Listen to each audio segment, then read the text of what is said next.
Redding is a beautiful place. We have national parks in 3 different directions, 2 world-class lakes. This is a sportsman's paradise, but it's also full of wonderful people. We have business leaders, community leaders, faith-based leaders, all of them working towards a singular goal, and that's to make this a great place to live. I wanted to showcase these people, give their perception of the place that they call home.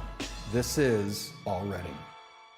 How we doing, allredding? Hey, I got Ryan Smith in studio with me today. Ryan, just really excited to jump into your story, kind of because I think like some of the things that you do and just your journey kind of goes against the grain of of what's like the status quo. And so, you know, I look forward to you just being able to jump on with me today and just share your journey. And so just take us back to kind of, and I'll preface this, Ryan, you're a Smitty Built Fitness. You're an entrepreneur, a business owner. And so just take us back to like kind of where the dream began. Well, first of all, thanks for having me. I mean, shoot, man, I've known you since 14 years old, I think it was, sophomore year in high school. Yeah, no kidding. Started showing up to your house all of a sudden. And There's always food there. I'm 32 now, so that's over half my life I've known you, man. Yeah. But yeah, I mean, it's been a journey. So me and my wife, we own Smitty Built Fitness here in Redding. We've owned that for 3.5 years now, going on 4. And I mean, I kind of stumbled my way into fitness, I'll say. I was 17 years old trying to get myself a girlfriend, right? Looked in the mirror one day, man. For sure. Went, man, this guy needs a glass of milk and a set of dumbbells on the double. And then what really was a hobby of mine for a few years really became a love. And then I ended up actually become a trainer at a local gym out here in Palo, Cedro. Okay. What was that gym? That was, at the time, it was Palo Cedro CrossFit. Okay. And then they rebranded when I was there to Country Strong Fitness. They're still there to this day. That's what they call themselves. So you started out in the CrossFit journey. Yes. Like when I first started working out, it was like bodybuilding, strength training kind of a thing. Okay. And then I transitioned into the CrossFit world. Did CrossFit pretty seriously for it's like 5-6 years, and then started to like gradually, I think it was actually during COVID 2020, where I started to gradually shift back into, you know, bodybuilding, strength training. Okay. But I was there at their facility for 7 years. So had a long stint there before then. Katie and I went over and bought what was at Smitty Built Fitness now. We rebranded, but it was Adamson's Peak Performance at the time. So tell me about, you know, that start of that journey. I hear you say like you had to put in work, right? You just had to grind. You had to figure it out. You went through the strength training stuff. You went through the CrossFit stuff. And I mean, CrossFit's still pretty popular, I would say. What did you learn like in that CrossFit style? Like when you're just starting out, figuring it out, did you compete in any games? Like, tell us about that. Yeah. So that was definitely the draw for me. I mean, I went through school playing sports. Okay. And so, like I said, you know, jokingly, but it was like all vanity when I first started working out, just trying to like add some muscle mass, look a little bit better, feel better about myself. Yeah. But then CrossFit came along, and all of a sudden that competitive outlet was there for me again. So that was my motivation at that time. And I did, like, that was the goal, to try and compete. It didn't quite work out. And then it was right around that 2020 time frame where, you know, the CrossFit Games is, if you've ever heard of that. It's like I've heard of it. The Olympics for CrossFit or whatever. Okay. So they kind of restructured things. You have to qualify for that? You have to qualify. Okay. They have a whole process, but they had like an open tryout, which you just did at your gym. You filmed yourself, and that would qualify you for what was called regionals. Okay. And then from regionals, you would go on the CrossFit Games, and like that's where you're at you're on TV, top 50 guys, top 50 females. But I was getting real close to, I felt like being able to at least go to regionals, and they shook things up. I don't remember all the details at this point, but they basically eliminated the regional step and made it just way harder to actually get to the games. So I kind of like, you know, the wind was taken out of my sails at that time. It was all the COVID stuff going on, weirdness there. And so I just kind of slowly transitioned back into that. But I love CrossFit. I've said this before, as far as just like the best overall shape. Go run a mile as fast as you can, and then come in and squat as much as you can. It's probably the best shape I was ever in. I mean, you look like you're in good shape now. So. Well, just like condition wise, right? Okay. Just like a jack of all trades, if you will. Yeah. But I will say this, like it is a sport in my opinion. And Okay. so for, again, the CrossFitters out there would hate me for saying this, but like I don't think it's maybe the best modality, fancy word for style of exercise, for the general public. For like everybody. Yeah, for That long makes sense. and for longevity. If Like you're a high level like athlete who wants to compete and you're a high performer athlete, like I don't know, you're a Division I football player. Yeah. I mean, you would be like, yes, compete in CrossFit. it's a young man's game, so to speak. And Okay. I'm not up there just yet, but I'm getting there. And so I just realized like the love with the competitive fire kind of going away with the way they restructured things, that kind of left me. And so then it was like, okay, what do I just want to do what's best for me? And that's when I could just transition back into your general bodybuilding, strength training kind of thing. Okay. And then so from there, like how do you gain like recognition of maybe like the expertise of the field that people would look at you and say, I mean, obviously you look great, but I'm just saying like, how do you start the like, do a CrossFit and there's like levels to this, or there's like level 1 and then you're a trainer for this and you have to go get different certifications, and how did you? Yeah. So good question. So yeah, the CrossFit, they had multiple levels of certs that you could Okay. get. I only ever did my level 1 certification, and it was just like a weekend seminar, right? You Okay. had a weekend of education, took a test, passed the test, you get it, failed the test, you got to do it again. Um, I will just say, like, you ask a good question. I think in this particular field, experience is everything. When you're working with the physical body, like the textbook obviously can teach you, but it can only teach you so much. Okay. When I start taking people through a workout, when I go through a workout myself and I start applying that, I learn, okay, wow, this is how this felt. And this bugged me, or this worked really well. And it should also work for Kai. And if it doesn't, I know how to adapt it because I've adapted it for myself. Yeah, I see. So I think experience is the biggest thing. I've only been asked a couple times since we've owned the gym. People come in and go, hey, what certifications do your trainers have? But I always, when I have been asked that, I redirect them to the experience that our staff has, because I always value experience over a certification or education myself. Right. And maybe that I have a bias there because of my educational background. But I just think, boots on the ground is the best experience when it comes to the fitness world. And so, I mean, you graduate high school, and this hobby that turns into kind of like this love and this passion. Did you ever think at some point, like, I need to go back, or I need to go to college, or I need to get, I don't know, a kinesiology degree, or Sure. did that ever cross your mind? Well, yes, and in fact, so I got into training like as an actual trainer, and I think I was 21 at the time. And so I had been going to school pretty much. Graduated, turned 18 right after I graduated, and was going to school for those 3 years. Went to Shasta College for a couple years, moved down to San Diego, was going to a community college down there for a bit. And then I feel like I remember when you came back, I feel like you had a Camaro. yeah, I did have a car. That was an ignorant purchase of my youth for sure. But no, I bounced around a little bit. So after San Diego, I went to Utah. I was going to go to University of Utah with our buddy Taylor Scott out there. I didn't know that. And then I was actually just living there because you have to be there for a year to be a resident and get reduced tuition. So I was there for like 8 months, and then just circumstances, I was feeling the call back to Redding.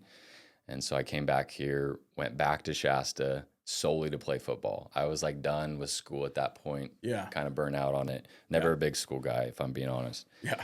And so I was literally just doing the school thing to play football out there. And my dream at that time and in the years leading up to it, I was like, if I'm not an NFL head coach one day, like my life has amounted to nothing. That was like the goal. Seriously, right? And Wow. Niners head coach Ryan Smith, that was the ultimate. And so that's why I was playing. I figured I'd play, I'd be like a student coach, and then just work my way up the chain. And it was during playing football at Shasta College, I was working at Holiday Market, right, trying to make a couple bucks. Holiday Market. And the owner, Great sandwiches. They do have great sandwiches.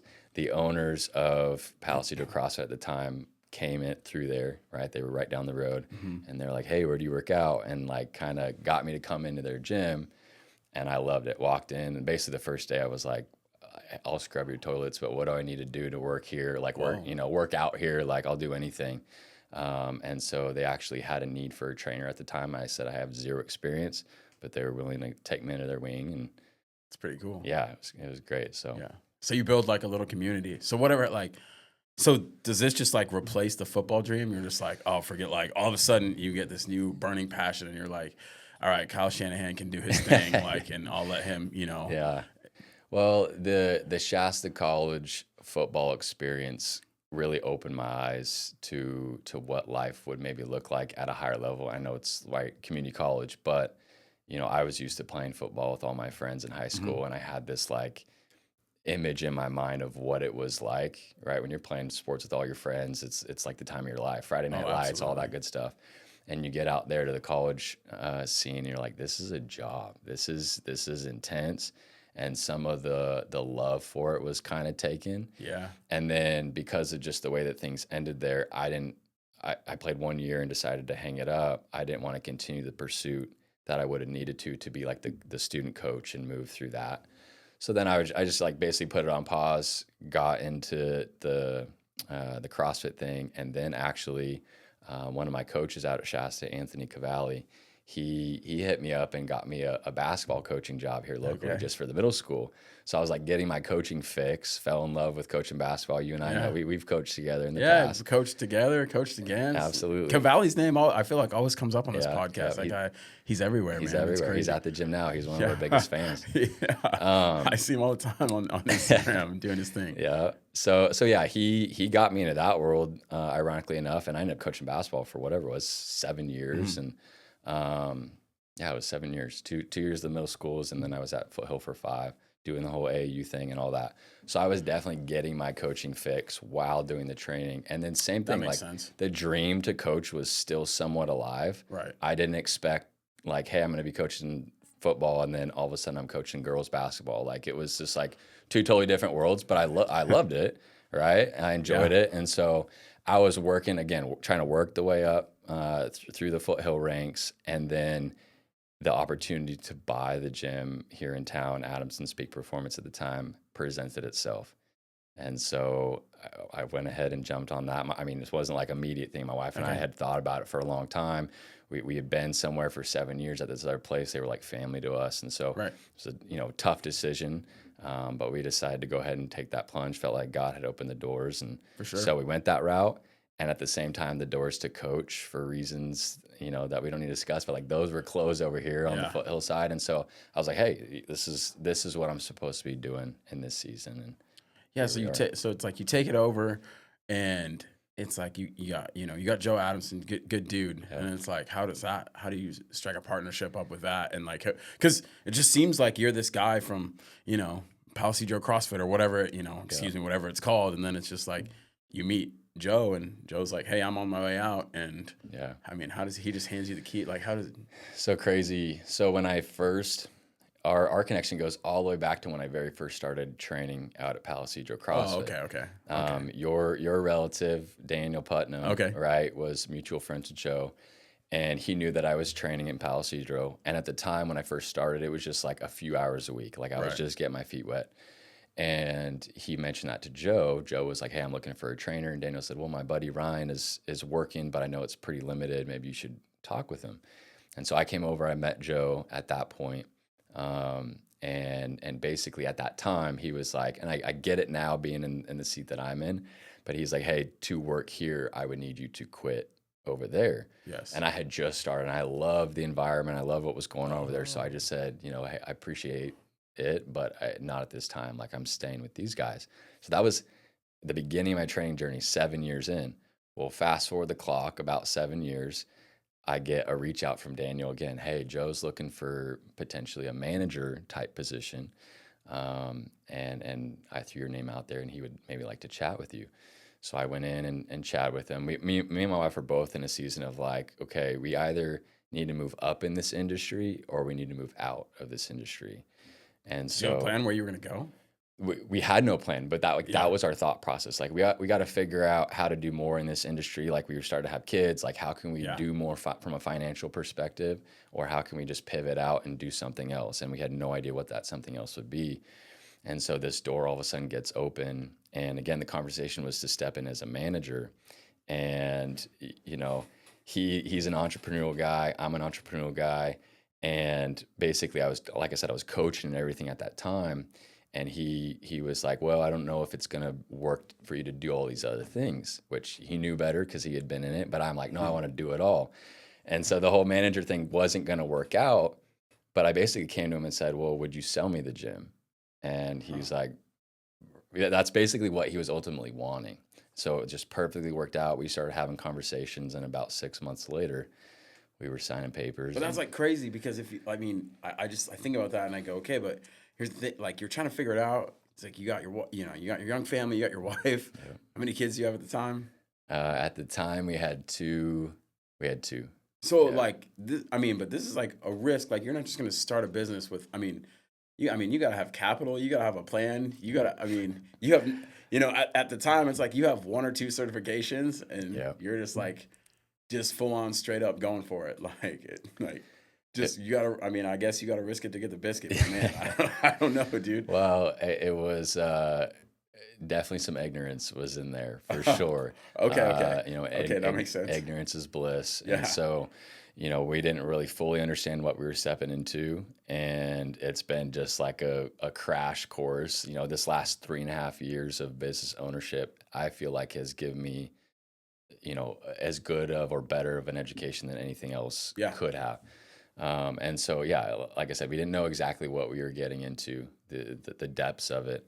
So it's been learning on the go. Obviously, Joe's kind of, he's still at the gym to this day, and he's still there in our corner and has helped us along the way. We've had great mentors and people helping us along the way, which has been super beneficial. So you can just reach out to him and get maybe some wisdom, some life perspective or experience. And we had talked, obviously it was a short 6-month period, but we had talked about his journey. He had ironically, he had started his own training business gym back in 1993, the year that my wife and I were born. So he had been in it as long as we were alive. Oh, there you go. And so lots of experience there that he was able to share. Hey, this is what's worked for me. This is what I would maybe do. And still to this day, we go back and forth with different thoughts and ideas, what's working, what's not, that kind of thing. So. Okay. Man, that's incredible to just, I think where I'm stuck on right now is just like the risk that it takes. And maybe you said back then you didn't know what you didn't know, but it's still at some point you're going, I'm taking a risk like on a wing and a prayer or like just stepping out, in faith and. Well, and that's what it was, man. It was definitely a faith thing because like I said, we had family ties to the folks in Palo Cedro. So just that element alone made it really tough. No matter how we felt about what we were stepping into. But there were opportunities along the way, plenty of them in the 6 months that Joe and I were kind of, doing the back and forth thing to figure out the transition. There was plenty of opportunities for that door to close. Right. And every time that we were like, Katie and I looked at each other like, okay, well, it's not happening. All of a sudden it would just get busted wide back, right back open. And it was a God thing. And so we, you say risk it. We felt that way, but we also just felt like we can't not do this because we felt like we were just stepping in faith and answering the call that God had for us. So no, that's really cool. Like, and I think it's special because you now you get a business like in the community and like you're rooted in the community. And I think that's what's important about business owners is that you took the risk. And here you are, and now you're rooted in the community. So it's like you have this investment, right, to like the humans that are in the community, and like that's super important, Yeah, I grew up in Palo Cedro. My wife grew up in Redding. Both families still live here, so we have that Redding connection. I don't know that her or I thought we were going to be planted here long term, but I think Redding gets a bad reputation. Yeah, but like, especially when you grow up here, it's like I got to get out. I remember thinking the same thing. It was like, I had applied for these different colleges and universities. I was hoping to go to Sac State, and then it was like, of course you go into Simpson, and it's like whatever. Of course you can apply there because it's like if you have a heartbeat and a checkbook, like Simpson's gonna be like, yep, like we'll take you. But it was like that was the last place. I was like, I'm not going there. Like I do not want to go to Simpson University.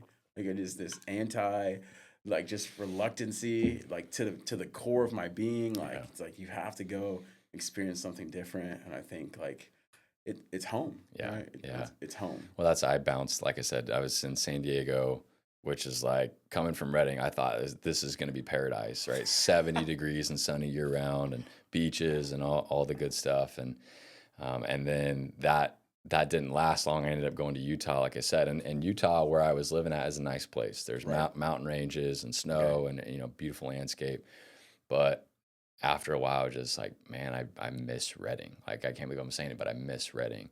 Obviously, I got the family here, and that was a big part of it. But once I got back, I just had a new appreciation for what this place has to offer. Besides, like, maybe like the 110-degree summers. But besides that, but hey, we got the lakes though, so that always helps. Yeah, the lakes just turn into like bathwater at that time. That's true. So I mean, that's pretty cool. You know, sharing your journey, and I want to go back and just touch on maybe like the educational piece of that, because you said like, yes, there was like some ignorance in here, and maybe I'm starting a business and I didn't know what I was getting into, but like you also didn't have maybe necessarily the credentials that would, you know, kind of like say, hey, I know what I'm doing, right? Like, let me start a business, or let me like take over a business and talk about that, because I mean, I think there's sometimes, you know, maybe like an air of elitism that's just like, oh, well, who are you? Because you don't have this certification, Ryan. Like you're some CrossFit level 1 trainer. Like I have degrees in this. Well, first of all, it's just as far as the business purchase went. You know, we were not qualified. You know, I'm a Shasta College dropout, I call myself, and no like business, you know, education, anything like that. I did on a very small scale. I do think it helped me a little bit prepare, but obviously we're talking about two different fishes here. But I did run my AAU program for 3 years, so I had a little bit of experience of like, you know, handling money in, money out, paying for things, you know, having insurance in place, all those types of things. Dipping your toes in. Yeah, but that's like small potatoes compared to what we're doing now. As far as the certifications go, I will never back down from my own personal experience. I've been working out myself for 15 years now at this point, and never more than a week that I didn't let myself work out, right? Never taken more than a week off. And even then, I'm always doing something. And so I've had a lot of experience, self-experimentation, what works, what doesn't. And then over those 11 years of training, 11 of the 15 have been actually as in the industry as a trainer. I've trained a lot of people, you know, age, demographic, doesn't matter. I've trained a lot and I've seen a lot. And so I'm still relatively young, have a ton to learn still, but I feel pretty confident that, you know, no matter who is questioning me or whatnot, that I can train people well because I have the years of experience and proof to back it up. Not knocking on education, but more than just a piece of paper that says I know it. I actually have the experience to. Right. And you know what they say, the cliche, right? Experience is the best teacher, you know, and I think that's important. So your wife, does she have same level of experience, or does she have? So it seems like you guys maybe combine your experience to go into the gym together. And so she definitely hasn't trained maybe as much as I have. She came in, and I had been training there at the Palo Cedro gym for a while. She came in just kind of as a member, and then started working with them. But where she far surpasses me, and she does have plenty of training experience, by the way, but where she far surpasses me is in the hormone, nutrition, you know, that side of things. Okay. So she actually did a schooling. I think it was a 3-year thing, 3 or 2 year thing. I could be wrong, but she's an FDN. So it stands for Functional Diagnostic Nutrition. Okay. So she's a specialist in that. Basically, it's a fancy way of saying like she can do different panels on you, mineral test, gut test, you know, that kind of thing, and see what's going on internally, see where your hormones are at, and you know, because we may look the same or whatever, but what's going on inside of you and what's going on inside of me might be different. Right. And what works for me and what works for you might be different because of those things. Blood pressure, metabolism. Yeah, cortisol, my stress is high. And so I can do things naturally to reduce the cortisol. And all of a sudden the 20 pounds I wanted to lose is gone because I dealt with the stress hormone in my body. Right. So that's the dummy 101 version of what she does, because it's like way over my head. But it's a very good complement to the to the working out that we do there at the gym. Okay. So cool. And so she's at the gym with you, or if let's say like, I mean, does that help you guys develop a personalized like style of planning for a human? Like, hey, you know, because you personally could say like, well, I recommend, you know, you do these things, and like this is how active, you know, we need you to be if this is your goal. But then does she come alongside or underneath that and say, but you also need to be doing this? How does that like? Yeah. So basically she works with, I would say, a specialized group. And not that she doesn't work with men, but it's mostly women. It's mostly women dealing with hormonal issues. Okay. And so, I mean, just like if you want to call it the basics of nutrition, she has been utilizing that for our clients at the gym. But people who like basically need the more, want the more, want to go deeper, what's going on inside me, kind of thing. That's who would work with her. But she also, I don't want to make it sound like that's all she does. She does like our accounting and payroll and all of these things. She does the mom thing too, right? Yeah, the mom thing as well. And so we tag team it. The way that we have it structured now, if we just look Monday through Friday, which as a business owner, it's, you're working 365 essentially. But Monday, Wednesday, and Friday, I go into the gym. Those are my work days. And then Tuesday and Thursday, those are her work days. Okay. So I'm playing dad, full-time dad on Tuesdays and Thursdays, home with the kids, and then she's doing it on the other days of the week. And how many kids? We got 4 kids now. 4 kids. So when we first took over, she was pregnant with our third, and then had 3, and then since have had 4. So anywhere from I'm like terrified to have a third one. You have 4. Just go for it, man. You already got 2. It's all downhill from here. Yeah, is that what they say? I'm like, man. Hey, I will say 3 was the one. I remember we had my wife had just given birth. We were at the house, and I think I was changing like our second oldest. Baby's like laying there, and I just look around, and I'm like, we're outnumbered. We're playing zone defense from here on out. It's 3-on-2. So 4 now? Any more after this? Or? We're good. Okay. We're good. Yeah. Okay. Yeah. I mean, here's the thing that's what's crazy to me is like that's a busy schedule, right? Like in and of itself with, the 4 kids plus, as they get older, right? They're going to start, life's going to change and morph, and you're going to go into more things, and they're going to be into things, and then you're going to like still, have the business to run and stuff like that. So, from I guess just from a human to human, it's like, how do you like manage your stress? Like what's your kind of like philosophy of that? Like how do you get in your own space or just carve out time to like figure it out, And that's a good question. I'm still figuring that out, to be honest with you. But a couple things that I do. First of all, obviously I'm biased towards fitness, but just getting myself physically active, right? I usually work out maybe 4 or 5 days a week. And so doing that helps me a lot. Getting up early in the morning for me, just with our household situation, our kids, if they sleep in till 7 a.m., it's like God parted the Red Sea all over again, kind of a thing.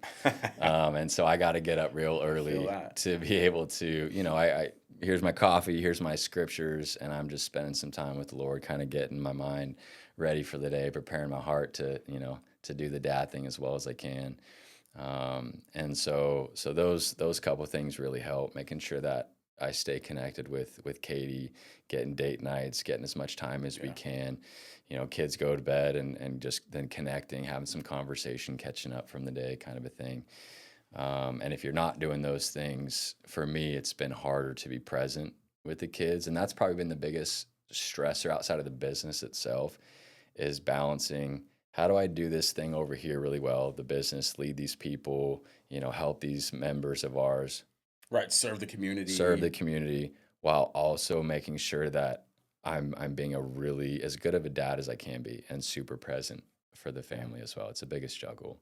No, yeah, I mean that seems, just from my perspective, that seems mind-boggling just thinking about it, So it's really cool to just hear you kind of open up about that and share.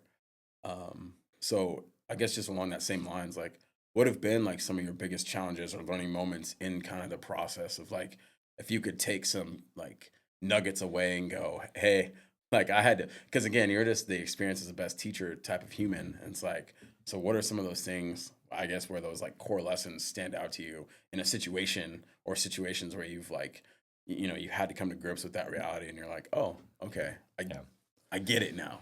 Yeah, well, if we're just talking, the last 3.5, 4 years with the gym specifically. Or whenever, or whatever. I would say I'll keep it in that time frame, because those have been the biggest lessons. Like I said, these last 3.5, 4 years have been the best education I think we could have possibly had. And so, because you're a young business, I mean, how old are you? 32. Yeah. So when we bought it, I was 29. Under 30. 29. Yeah. So First and foremost, like going back to day one, if you will, of course, there was this exciting opportunity that we had, and we were anxious in a good way to like pursue it and go after it. But part of that desire to get there, to get to the level that we wanted to be, or get this thing that we were going after, we probably didn't consult with the wisdom of mentors in our lives as much as we should have.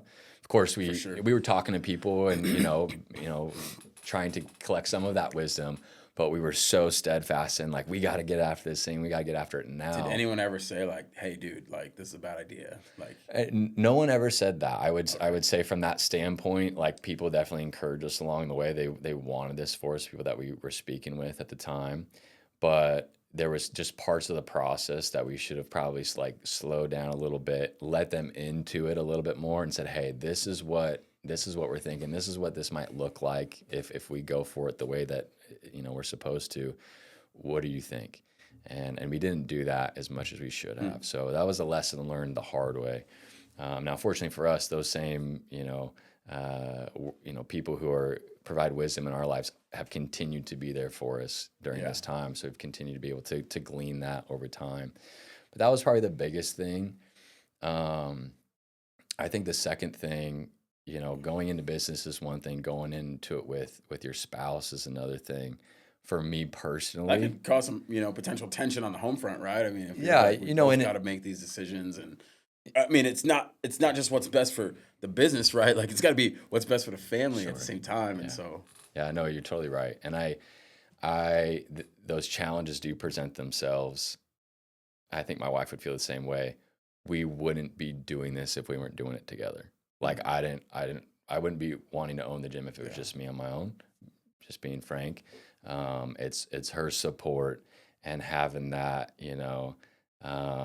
that strand of two, right? Two are better than one, right? For if one falls down, the other can pick them up. Yeah. And it's that back and forth. She has good days, I have good days. She has bad days, I have bad days, and we can help pick each other up. Rather, it's like, maybe it was a good day here at the gym, like things went really well, but I get home and like the house was an insane asylum all day long, right? And so I got to pick her up, and we bounce back and forth. And so having that like togetherness in this, it makes a world of a difference for us. Okay, that's really cool. Do you have like maybe a vision, I guess, for the community, or like a niche, or like let's say like, you want to get your business maybe to the point of where it's like, I really want to focus on like, I don't know, like the female athlete or the Shasta College football player, or like, can you speak to that a little bit? Good question. Yeah. So I have a lot of desires. I worked with the youth for a long time. And so that like comes back up now and again, just for me personally to start doing that route. But I think what we feel really good about, and the people that we work with right now, is the adult who is looking for the help, that wants that guidance. We do have just like people that come in and work out in the space on their own, and we love that people do that in our facility. We want that to continue and to grow. We love our facility. We think it's a great place for people to come. But we also love working with people that we get to share our knowledge and share some insight and help them as a guide get to where they want to go. But not just like to check off a goal, like, cool, I lost 20 pounds. I wanted to lose 20 pounds and now I've lost it. But actually to like help empower them and go, no, like this is a lifestyle. We believe in it, health, mind, body, and soul. Right. If one of those things is off, oftentimes it'll bleed into the others. And so we're big believers in that, and sharing that passion with people and watching them kind of like change their perspective and get stronger and become healthier, feel better about themselves. That's what we're in it for.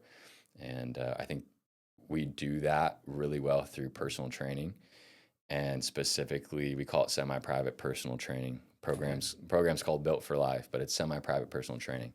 So it's, me and we do up to 6 other people, but it's me and others. I as the coach, you as a group, all coming through different walks of life, maybe different goals. But I'm there building community with you and with her and with him. And we have this camaraderie, as well as like the intimate personalization of what personal training is. Yeah. And so I looked at the fitness landscape and I went, okay, there's a lot of good things about one-on-one personal training. There's a lot of good things about large group, like a CrossFit style where you got 15, 20 people in there. But there's also problems in both those. Over here with the large group, you can get lost in the crowd. Yeah. You can be doing something funky over here and the coach never sees it because they got all these other people, and all of a sudden you hurt yourself. That's a good point. Right? And now I don't want to come ever again because I hurt myself doing this thing. And in the one-on-one, you don't have that happen because you got eyes on you, but you miss out on some of that great camaraderie that is built over here in the large group dynamic. So we just went, okay, how can we, mold those two things together? And that's how we landed on, the semi-private personal training. Wow. Dude, that's like, I haven't thought about that before. And that's really cool. And I think it's because you, like you said, you're building that community, you're building that camaraderie, right? And I think, if you look at it that way, I think this is the reason I think it's important, because I think it creates those friendships, those relationships, those connections, if you will, that kind of like, I mean, if we just look around, it's like the world always just seems like it's on fire, right? And it just, like, the world always seems so heavy, all the time, and I just think, like, kind of sharing some of that in a small group where it's more personalized, like, and that's the beauty of, like, building that unity and building that community within, like, a smaller group setting, is that, I mean, I don't think we have such polarizing views on everything, from politics to religion to anything else in between, right? And all these dynamics are at play, and we just get so polarized as, like, as societies, and it's like we're so distant and so far away from each other that we miss that opportunity to just, like, build community. Because here's the thing, right? It's just humans helping humans, and it's just powerful stuff. Because look, instead of me just seeing you as, like, some red hat wearing, Trump supporting, whatever, or like some blue haired, septum piercing, screaming, right? Like if I can just see people as people, right? Like if I can see humans and we can just have a conversation, right? Like, or we get connected at the gym, and it's like, even though we're from these two opposite spheres of quote unquote the universe, if you will. And I mean, obviously there's different agendas, right? Sure. And people are profiting off of this in a capitalist society, of this just huge division and this divide, and it just seems like it's just getting deeper and deeper and wider. And it's like, you'll pull up any social media that you want, and it's like, see, I told you it was their fault, or see, now I can blame it on them, and these people are the victims, and this is how it's always going to be. And I think building community in a really cool way like that is powerful, man. Yeah. Well, I think, just to elaborate on that, it's something that community keeps us grounded. Right. It's a verse that we share in an email when somebody first signs up, Proverbs 27:17, as iron sharpens iron, so one person sharpens another. That's on your shirt. And so we value that. We value where the Bible says, don't forsake the meeting together, and it's like, okay, we're a gym, we're not a church. Is the scripture talking about a church there? But, God also says, where two or more are gathered in my name, there I am amongst them. And so I think that community and breakthrough and godly intervention can happen in the four walls of a gym the same way it can happen in the four walls of a church. And not to get too preachy on you here, but that's how we view it. You talk about community and stuff, and yes, and we also just view it as like, this is our ministry. It's what we're trying to do. Right. And it's what we have a love for. We're all called to different things, all called to different walks in life. But regardless of regardless of your politic or who you're going to vote for in the next election or whatever, it's like, I show up to the gym and you show up to the gym, right? I show up to my small group training and you show up to your small group training, and like, we're here together, and we're trying to get better. Yeah. Like, we're just trying to get better. Yeah, exactly. Yeah, it's really cool. I like it. Ryan, tell me like an early specific childhood memory, like maybe like something I could like relive with you if we were like watching a movie right now. Like, tell me a good early. A good one. I got some funny ones. Whatever I one pops out. I don't know if it's podcast appropriate. Whatever one pops out to you first. Like, I'm not. I'll tell you. No judgment here. I'll tell you a brother's story. My parents would laugh at this, so I can share it. We were like, we actually moved to Redding when I was probably 8. So this is like pre-8. Where'd you guys come from? Sacramento. Okay. We were born in Sacramento. Kings fan over here, unfortunately.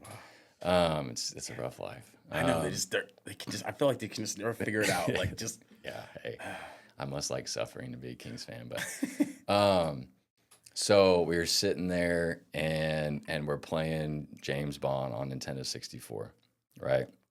And he's like sitting in front of me on the ground. I'm like sitting up on the bed. And we had just, I don't know how, like our parents didn't show us Rush Hour, but we had just like watched Rush Hour multiple times. And you've seen the movie. Like I love Rush Hour. Chris Rock, hilarious, dropping profanity left and right in that. And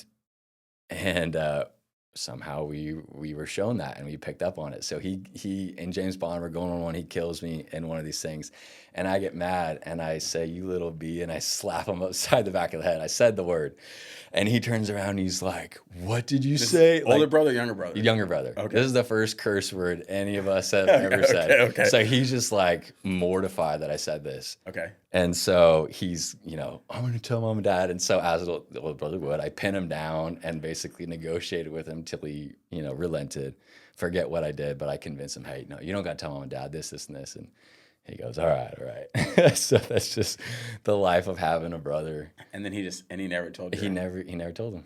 And you guys are still close. Oh yeah. My brother, he works for Cal Fire. He's got a couple kids. Honestly, we're both so busy. I don't see him as much as I would like to. His schedule is also sometimes weird. Like I got the weekends off sometimes, but he might be working the weekends just with the way the Cal Fire schedule works. But I mean, we see each other multiple times a year over at mom and dad's or whatever. So yeah. Yeah. And I just think the really cool thing about that story is like you still, like you're still that way. Like, yeah, I think, if I was just, even to this day, it's like you're still a negotiator, right? You're still like a person who cares about the community, who's still, it's like maybe back then, like he was trying to maybe cover his tracks, right? But Yeah. I think like, like just that's what I see in you, just as a leader, as a human, right? As a business owner, right? Like you just, you want everything to be like, and you're willing to go like, hey, it was a mistake. It was whatever. And like, you've just, like you said in the podcast, it's like, man, you've learned along the way, right? Like you've been okay to like make those mistakes, right? And still travel the journey, like even when the road gets hard. And I think that's one of the really cool things about you, man. Well, I appreciate you spinning that in such a good light there. But that was the first, that's probably like, because like I said, we were 7 around that time. It's probably like one of the earliest memories I have. I have others back in Sacramento, but it was one of the most vivid because it was just such a moment between me and Josh. But right. But you cut through that tension and you're still close. And that's what I think you bring to the community, man, is that you still, like you said, and you hit on it earlier, it's like you want to be here, you want to be part of the community, and you want to help make people's lives better, right? And we need more people like that. I mean, like I said, in the society that we live in today and just how the world is, man, it's like those are the types of people that we need, because you're for the community. And it's like, and you want to stay here and you want to be here. And a lot of people just see it as like, this is just my thing now, or this is just my, or this is just my business venture, or this is just, or this is temporary. This is like the stepping stone. And you're like, no, I'm here, and I'm here for the good of the community, which is cool. Yeah. Well, I mean, it's not for the faint of heart, but if, Lord willing, we'll be in it for a long time. And my biggest thing is I don't want to get up on a soapbox and be like, I'm this perfect human being and you should be exactly like me. No, Right. In fact, I try to be authentic with people and be like, no, I've had a past. I'm still dealing with stuff today. Yeah. And this is, maybe if I just share those things with you, like maybe it'll help you, because this is what has worked for me. And maybe you can teach me some stuff, because like I said, I still got stuff to work on myself. So that's pretty cool. So what do you, if I had to end this right now, it's like, what are you working on right now? What do you think is like your kind of focus? Maybe, it's like you hit the gym, right? Like in the early January, and it's like gym memberships are climbing. And so for you, going into 2026, like what is, kind of the focus for your life? I don't know, spin it however you want. Husband, father, leader, friend, entrepreneur. Yeah. Really just continuing to grow in all those categories. I want to, of course, most important thing for me is growing my walk with the Lord. And so if I can do that, I think it'll flow down to all the other things. But becoming a better husband, better father to the kids, they throw lessons at me every day. And so just taking those in stride and putting them into practice, actually learning from my missteps in that category. And then the same thing with the gym. I feel like I feel like I have grown as a leader. Hopefully I have, in the last 3.5, 4 years, but I was relatively new to that role specifically. Like the business owner thing, like whatever, the leadership thing, has been a challenge for me, and just figuring out how to navigate with people. And I'm, I want you to be my friend, and how do we work together in a loving environment, and also understand that like I got to roll, you got to roll, Right. we both got to do our roles, Yes. or else this place is not gonna. We're not gonna be able to love anybody in here because it won't exist. And not one where I like hold you down and make you. Yeah, right? and I'm not that way. I'm not that way at all. I don't think so. Maybe my staff would say otherwise, but I sure don't think so. In fact, at least in the beginning, I was like maybe like too hands off, and have had to like, okay, Ryan, no, you got to step in and do X, Y, and Z. And so, yeah, man, just learning and growth in all areas. Would love to see more people walk through our doors, with the gym specifically over this next year, and Lord willing, that's the case. And people that want to work and like see value, and like, oh, I see what these guys are doing, and hopefully see that it's different than what this other place is doing over here. Not that we're better than anybody, by any means, but we're trying to offer something that is unique, and hopefully that comes through. Yeah, no, that's really cool, man. Yeah, I mean, ladies and gentlemen, Ryan Smith, Smitty Built Fitness. Hopefully they can check you out. You get a free trial. You get free trials or anything like that, or you come through and give them a day. I'll give them a day to come in and check it out, and then it's always just come in and talk with me. It depends on you want personal training, you want to come in and just use the facility. Yeah. And so we get people coming in, seeing the place, seeing if they like it before they're signing up for anything. So yeah, absolutely. Cool. Hey man, thank you so much for your time. Thanks for what you do for the community. We appreciate you. Appreciate you having me. Thank you for having me.